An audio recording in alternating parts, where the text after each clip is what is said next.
নড়াইলে সূর্যমুখী চাষের সম্ভাবনার নতুন দিগন্ত উন্মোচিত হয়েছে। ভোজ্য তেল হিসেবে সূর্যমুখী চাহিদার পাশাপাশি কম খরচে ভালো লাভ হওয়ায় দিন দিন বৃদ্ধি পাচ্ছে সূর্যমুখীর চাষ। সূর্যমুখীর চাষাবাদ বাড়াতে প্রণোদনা এবং কারিগরি সহায়তা দিয়ে কৃষকের পাশে থাকছে কৃষি বিভাগ।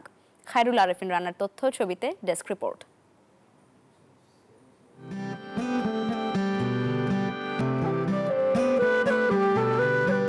চোখ ধাঁধানো হলুদ সূর্যমুখীর সমারোহ, গাঢ় হলুদের শোভা বিমোহিত করছে সবাইকে।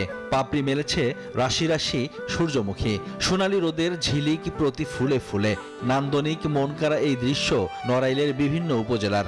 সূর্যমুখী চাষ করে এর বিগত বছরে যারা চাষ করেছিল তারা লাভবান হয়েছে। আমরা এখানে আসলাম ঘুরতে, ছবি তুললাম, সেলফি তুললাম। 2-3 বছর আগে নড়াইলে সূর্যমুখীর চাষাবাদ শুরু হলেও এবার চাষ হয়েছে দ্বিগুণ। উচ্চ ফলনশীল জাতের সূর্যমুখী চাষ করেছেন চাষিরা। প্রতি একর জমিতে সূর্যমুখী চাষে খরচ হয়েছে 36,000 টাকা। ফলন ভালো হওয়ায় এই ঈদে জামা জুতো অ্যাকসেসরিজের ডিসকাউন্ট প্রায় লাখ টাকা বিক্রির আশা করছেন তারা। অন্যান্য ফসলের থেকে আমরা সূর্যমুখীতে লাভবান পাইছি বিধায় আমরা এগুলো করেছি আর কি। তেল বানায়ও বিক্রি করা যায়, আবার এমনি খোলা মাঠেও বিক্রি করা যায়।